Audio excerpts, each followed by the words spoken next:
Fijaos, tengo aquí un Passat del año 2009, no, 2010, es de restyling. Fijaos el síntoma que hace, macho, y cómo tiembla. ¿Qué será? ¿Tendrá gripe por toser así? No sé. No, estamos de broma, estoy de broma, ¿vale? Lo he traído andando y de repente se ha puesto a hacer este síntoma. Y dentro tiembla que no veas. Fijaos cómo tiembla eso aquí, fijaos cómo tiembla la palanca, el volante, tiembla un montón. Ya puede ser ruido.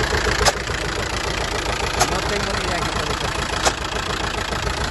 Algunos que os ha pasado alguna vez este síntoma, podéis decir algo para encaminarme en algo.